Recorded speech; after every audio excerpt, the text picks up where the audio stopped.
नमस्कार मित्रांनो, अशांत मनाला शांत करण्याचे 11 सोपे उपाय। आपल्या आयुष्यामध्ये अशा काही घटना घडतात की त्यामुळे आपली मनस्थिती खराब होते। आयुष्यामध्ये पुढे जाण्यासाठी काही अवघड निर्णय आपल्याला घ्यावे लागतात। अशा वेळी मनाची अवस्था खूपच बिकट होते, मन अस्वस्थ होते। अशा अस्वस्थ मनाला थाऱ्यावर आणण्यासाठी आणि मनाला शांत ठेवण्यासाठी काही केले पाहिजे, तेच आज आपण या व्हिडिओमध्ये पाहणार आहोत।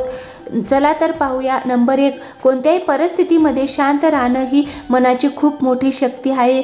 कोणतीही परिस्थिती असली तरी आरडाओरडा न करता शांतपणे विचार करून निर्णय घेण्याची आणि अडचणी सोडवण्याची आपल्याला सवय लागली पाहिजे। नंबर 2, प्रत्येक गोष्टीवर आपलं नियंत्रण असलंच पाहिजे असं नाही, कारण की ज्यावेळी कोणत्याही गोष्टीवर आपले नियंत्रण नसतं अशा वेळी घडणाऱ्या घटनेकडे पाहण्याचा आपला दृष्टिकोन आपण बदलू शकतो, त्यातच आपलं हित असतं।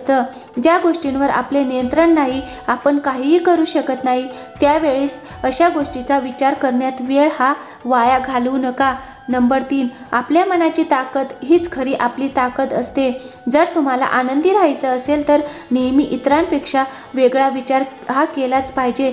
मानसिक ताणतणावांना तुम्ही कसे सामोरे जातात, आयुष्यातील अडचणी तुम्ही कशा सोडवता, यावरून तुमच्या मनाची ताकद कळते आणि तुम्ही आनंदी देखील राहू शकता।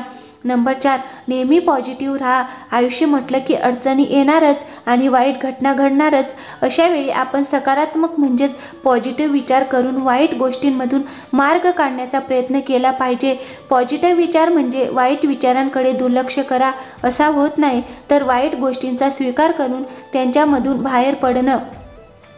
नंबर 5, भविष्यकाळ चांगला पाहिजे असेल तर जुन्या गोष्टींमध्ये अजिबात अडकून राहू नका, कारण बऱ्याचदा असं होतं की आपल्या मनाविरुद्ध एखादी घटना घडली की आपण त्रास करून घेतो, आदळआपट करतो, मोठ्याने आरडाओरडा करतो आणि याचा मनस्ताप देखील करून घेतो।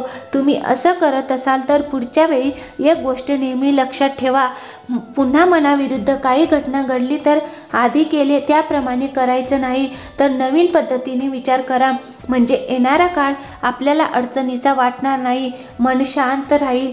नंबर 6, प्रत्येक वेळी विचार करताना आपण खूप नशीबवान आहोत असाच विचार केला पाहिजे, कारण परिस्थिती कितीही वाईट असली तरी अशा अवघड परिस्थितीमध्ये चांगलाच विचार करता आला पाहिजे किंवा केला पाहिजे। रात्रंदिवस विचार करताना एकच विचार करा की मी या परिस्थितीतून बाहेर पडणारच, आणि तुम्ही खरोखरच नशिबाने या गोष्टीतून बाहेर नक्कीच पडाल। नंबर 7, तुमचं ध्येय बदलू नका। आपण ज्या कामाची सुरुवात केली आहे ते काम जर आपल्या हातून पूर्ण झालं नाही, कामामध्ये चूक झाली तर घाबरून जाऊ नका। काय चुका झाल्या आहेत याचा विचार करा आणि ते काम आणखीन चांगल्या पद्धतीने कसं पूर्ण करता येईल यासाठी प्रयत्न करा, पण आपल्या ध्येयापासून कधीही मागे हटू नका किंवा मागे फिरू नका। नंबर 8, यश मिळणारच। कोणतेही चांगले बदल घडवण्यासाठी आपल्याला काही वेळ जाऊ द्यावा लागतो, त्यामुळे आपण जर संयमाने सगळे कामे पूर्ण करत राहिलो आणि प्रत्येक काम मार्गी लावत राहिलो तर यश हे नक्की म्हणजे हमखास मिळणारच। नंबर 9, आयुष्यामध्ये यशाने कधीही हुरळून जाऊ नका आणि अपयशाने कधीही खचून जाऊ नका।